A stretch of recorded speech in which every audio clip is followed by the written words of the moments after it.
नमस्कार दोस्तों, मैं हूं वेद प्रकाश त्रिपाठी और स्वागत करता हूं आपका स्टडी विद वेद में। तो कैसे हैं आप लोग? आई होप आप लोग मस्त होंगे, स्वस्थ होंगे तथा आपकी तैयारी बेहतर तरीके से एवं एक बेहतर दिशा में चल रही होगी। दोस्तों, लास्ट वीडियो में हमने पढ़ा था डाइस का पार्ट फर्स्ट, जिसमें हमने देखा था कि डाइस से किस प्रकार के क्वेश्चन बनते हैं और उन्हें कितने बेहतर तरीके से सॉल्व किया जा सकता है। यदि आपने पार्ट फर्स्ट नहीं देखा है तो सबसे पहले जाइए पार्ट फर्स्ट देखिए, देन उसके बाद आप पार्ट सेकंड देखिएगा। अदरवाइज पार्ट सेकंड आपको समझ में नहीं आएगा, ठीक है ना। आज हम पार्ट सेकंड में व्हेन नो सरफेस कॉमन तथा अनफोल्डेड डाइस के बारे में पढ़ेंगे। तो चलिए शुरू करते हैं। दोस्तों, अपोजिट सरफेस का when no surface is common, जब कोई सतह समान न हो, टाइप को समझने के लिए हमें डाइस की बेसिक नॉलेज होनी चाहिए। तो आइए देखते हैं डाइस कितने प्रकार का होता है तथा उस पे किस प्रकार के क्वेश्चंस बनते हैं, ठीक है ना। तो दोस्तों, डाइस बेसिकली दो टाइप का होता है, स्टैंडर्ड डाइस यानी कि मानक पासा, नॉन स्टैंडर्ड डाइस यानी कि साधारण पासा। तो आइए एक एक टाइप को देखते हैं और उन्हें प्यारे से मेथड से सॉल्व करने का प्रयास करते हैं। दोस्तों, अगर हम बात करते हैं स्टैंडर्ड डाइस यानी मानक पासा की, तो मानक पासा जो होता है, ऐसे डाइस को मानक पासा बोलेंगे जिनकी विपरीत सतहों का योग क्या हो, 7 हो, यानी add of opposite surface is equal to 7। ऐसा डाइस जिसकी विपरीत सतहों का योग 7 होता है उसे हम मानक पासा कहते हैं। लेकिन यहाँ पे एक दिक्कत है दोस्तों, दिक्कत यह है कि डाइस में केवल 3 सरफेस दिखाई देती हैं, वो भी पड़ोसी सतह होती हैं। विपरीत सरफेस तो दिखाई नहीं देता है, तो हमें कैसे पता चलेगा कि यह डाइस साधारण पासा है या मानक पासा है? तो उसके लिए हमें आइडेंटिफिकेशन यानी कि पहचान की ज़रूरत होती है। तो आइए देखते हैं दोस्तों, पहचान क्या होता है। हाउ टू आइडेंटिफाई, मतलब हम कैसे आइडेंटिफाई कर सकते हैं कोई पासा स्टैंडर्ड डाइस है या फिर नॉन स्टैंडर्ड डाइस है। तो add of any two adjacent surface do not equal to 7, यानी कि किन्हीं दो पड़ोसी सतहों का योग क्या नहीं होता, 7 नहीं होता। दोस्तों, अगर जो डाइस दिखाई दे रहा है उसमें 3 सतह दिखाई देंगी, उन 3 सतहों में से किन्हीं दो सतह का योग अगर 7 आता है तो वो मानक पासा नहीं होगा, और 7 नहीं आता है तो वो मानक पासा कहलाएगा, ठीक है ना। जैसे ये फिगर में दिया गया, आइए इसको चेक कर लेते हैं।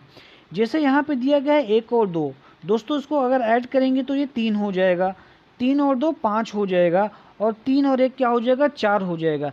यानी किन्हीं भी पड़ोसी सतहों का योग क्या होता है, 7 नहीं आएगा, और 7 नहीं आएगा तो दोस्तों ये कौन सा डाइस हो जाएगा, आपका मानक डाइस हो जाएगा, यानी कि स्टैंडर्ड डाइस हो जाएगा, ठीक है ना दोस्तों।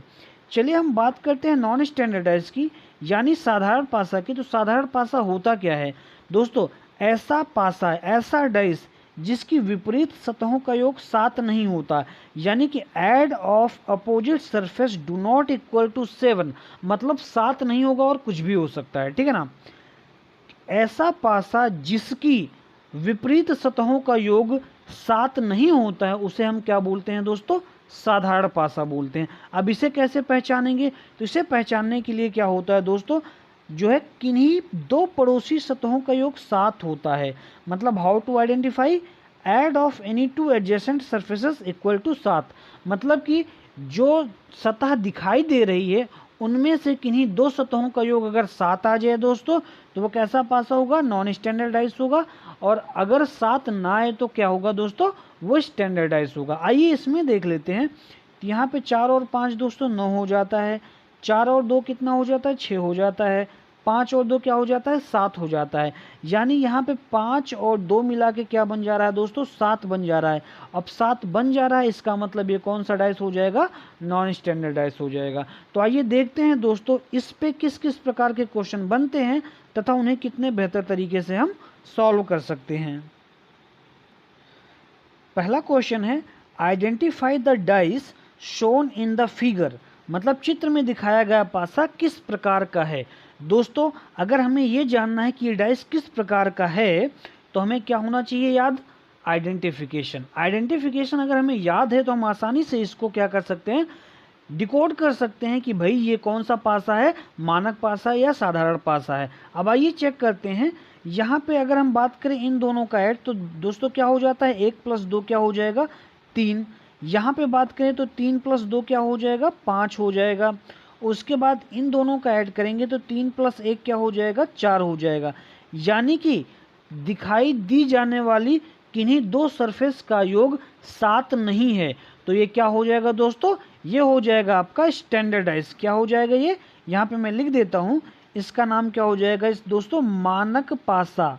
मानक पासा या फिर स्टैंडर्डाइज। आई होप ये समझ में आ गया होगा। चलिए नेक्स्ट क्वेश्चन पे चलते हैं। दिया गया है identify the dice shown in the figure, मतलब चित्र में दिखाया गया पासा किस प्रकार का है। सेम वही चीज़ वही क्वेश्चन है, बस हमें पहचान आनी चाहिए।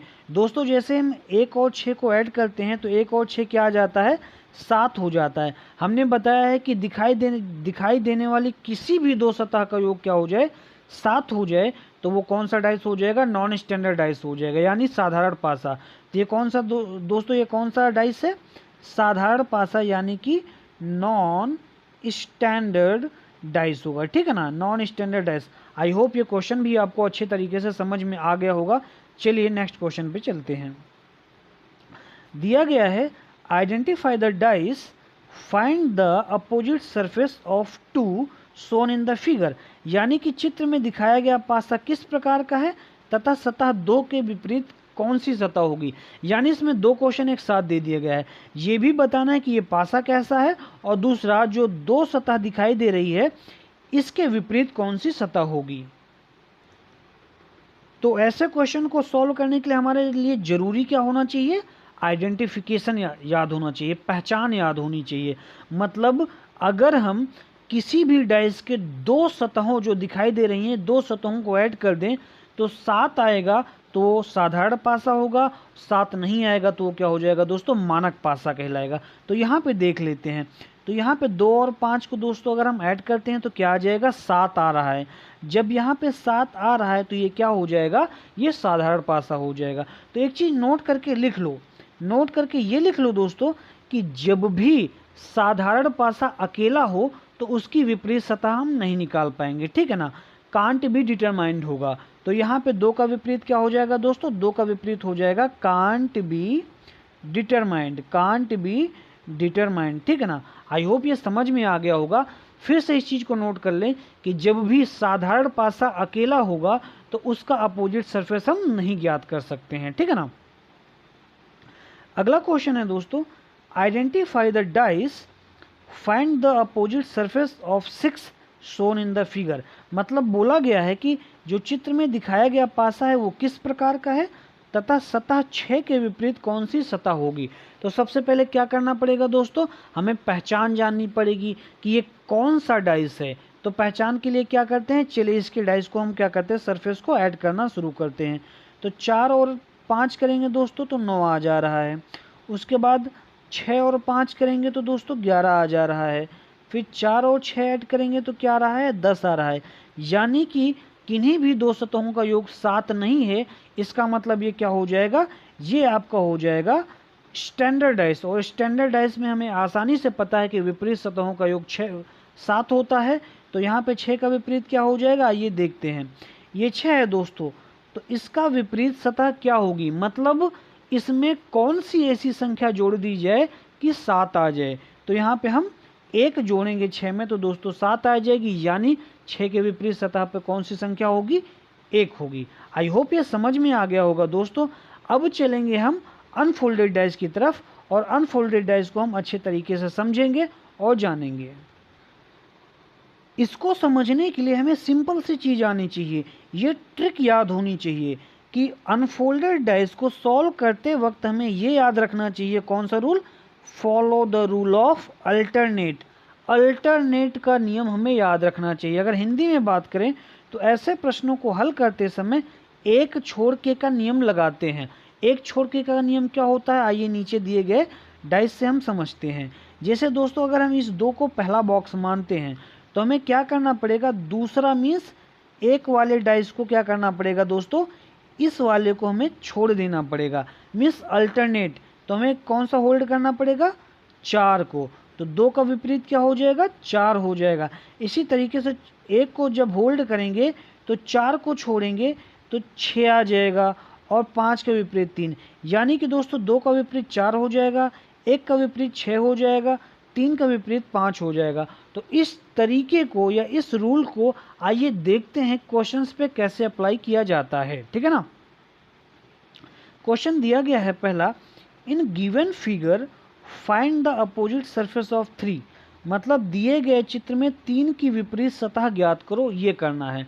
वही कौन सा रूल, अल्टरनेट, यानी कि एक छोड़ के का नियम याद करना है। तो 3 को अगर हम होल्ड करते हैं तो 3 को होल्ड करेंगे तो 1 हमारा हो जाएगा ये, 6 को होल्ड करेंगे दोस्तों तो ये यहाँ 5 पे जाएगा, और 2 को होल्ड करेंगे तो कहाँ पे जाएगा, 4 पे, यानी 3 का विपरीत हो जाएगा 1, 6 का विपरीत हो जाएगा 5 और 2 का विपरीत हो जाएगा 4। क्वेश्चन में पूछा गया है 3 का विपरीत, तो मेरे हिसाब से 3 का विपरीत दोस्तों 1 होना चाहिए और आंसर हमें पहले भी प्राप्त हो चुका था, लेकिन यहाँ पे हर एक का विपरीत हमें बताना जरूरी था क्योंकि आपको आने वाले क्वेश्चंस में प्रॉब्लम क्रिएट ना हो जाए इस वजह से, ठीक है ना। तो चलिए क्या कहते हैं, नेक्स्ट क्वेश्चन पे चलते हैं। दिया गया है इन given figure find the opposite surface of 2, मतलब दिए गए चित्र में 2 का विपरीत सतह पर कौन सी सतह होगी ये बताना है हमें।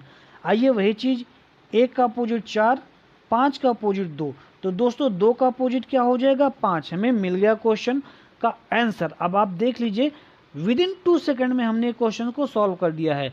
तो मैं ये गारंटी लेता हूँ अगर आपने हमारी हर एक क्लास को अच्छे से देखा तो आप बेहतर तरीके से क्वेश्चन को सॉल्व करने में सक्षम होंगे, ठीक है ना, कैपेबल होंगे। चलिए नेक्स्ट क्वेश्चन पे देखते हैं। दिया गया है कि in shown figure find the opposite surface of 4, मतलब दिए गए चित्र में 4 की विपरीत सतह कौन सी होगी, वही चीज़ अल्टरनेट हम करेंगे। तो दोस्तों 6 का अपोजिट 3, 4 का अपोजिट 5 और 1 का अपोजिट 2, यानी क्या पूछा गया था 4, तो 4 का अपोजिट क्या आ जाएगा दोस्तों, 5 आ जाएगा। आई होप ये भी क्वेश्चन आपको अच्छे तरीके से समझ में आ गया होगा क्योंकि बहुत ही ईजी है डाइस, बस हमें समझने की इसमें ज़रूरत है। चलिए नेक्स्ट क्वेश्चन पे चलते हैं। दिया गया है कि in given figure find the opposite surface of I, दिए गए चित्र में आई के विपरीत सतह पर कौन सा होगा। तो सबसे पहले इसमें थोड़ा सा हम करेक्शन कर लेते हैं दोस्तों, ये सी ना हो के यहाँ पे ये वी हो जाएगा, ठीक है ना। अब आइए हम इस क्वेश्चन को सॉल्व करते हैं। देखिए दोस्तों इसमें भी हम क्या रूल ऑफ अल्टरनेट का यूज करेंगे या फिर एक छोड़ के का नियम का हम यूज करेंगे। तो क्या करेंगे दोस्तों, जब हम सी को अगर होल्ड करते हैं तो देखिए यहाँ पे यू और बी एक ही साथ में है, तो इस चीज़ को याद रखें, पड़ोसी सतह कभी भी विपरीत नहीं हो सकती। तो ये पड़ोसी हैं तो ये क्या विपरीत होंगी सी की, नहीं होगी दोस्तों। तो सी का विपरीत यहाँ पे आई होगा। उसके बाद हम अगर यू को पकड़ते हैं तो यू का विपरीत क्या होगा, ना तो बी होगा ना तो आई, तो इसका वी होगा। उसके बाद हम बी को जब होल्ड करेंगे या पकड़ेंगे तो बी का अपोजिट क्या होगा, ना तो आई होगा ना तो वी, यानी कि एस होगा। वैसे भी हमारा आंसर पहले हमें फाइंड हो चुका है कि आई का अपोजिट क्या होगा दोस्तों, सी हो जाएगा, ठीक है ना, आई का अपोजिट सी हो जाएगा। आई होप ये आपको बेहतर तरीके से समझ में आ गया होगा। ये फिगर थोड़ा सा अजीब है इसलिए आपको परेशान होने की कोई ज़रूरत नहीं है, रूल वही लगेगा, नियम वही फॉलो होगा, ठीक है ना। नेक्स्ट क्वेश्चन पे चलते हैं। हमारा 5वां क्वेश्चन है कि in shown figure find the opposite surface of A, दिए गए चित्र में ए के विपरीत सतह पर कौन सी सतह होगी। अब ए की बात कर रहा है तो वही चीज़ अल्टरनेट करेंगे दोस्तों, तो सी का अपोजिट डी, ए का अपोजिट ई, तो यहीं से हम आसानी से निकाल सकते हैं कि ए का अपोजिट क्या हो जाएगा, ए की विपरीत सतह पर क्या होगा, ई हो जाएगा। आई होप ये क्वेश्चन आपको बेहतर तरीके से समझ में आ रहे होंगे, विद इन 2 सेकेंड में आप सॉल्व करने के लिए कैपेबल होंगे, ठीक है ना, बस बने रहिए हमारे साथ, ठीक है ना। अगले क्वेश्चन की बात करते हैं दोस्तों। तो दिया गया है which of the dice made from the given figure, मतलब दिए गए खुले पासे से कौन सा पासा बनाया जा सकता है, यानी कि ये जो डाइस दिया गया है इससे हमें देखना है कि इसमें से कौन सा ऑप्शन आपका सही होता है अगर इसको हम मोड़ दें तो। आइए देखते हैं दोस्तों। सबसे पहला काम क्या करते हैं, सबसे पहला काम हमारा होना चाहिए, यहाँ पे देखते हैं तो एफ का अपोजिट क्या हो जाएगा दोस्तों, एफ का अपोजिट बी हो जाएगा। फिर यहाँ पे देखेंगे ई का अपोजिट क्या हो जाएगा, सी हो जाएगा। तो ई का अपोजिट क्या हो जाएगा दोस्तों, सी हो जाएगा। और ए का अपोजिट क्या हो जाएगा, यहाँ पे डी हो जाएगा। अब इस चीज़ को याद रखें कि जो विपरीत सतह होती हैं यानी जो अपोजिट सरफेस होती हैं वो कभी भी पड़ोसी सतह नहीं हो सकती हैं। इस चीज़ को हमेशा याद रखें, नोट कर ले।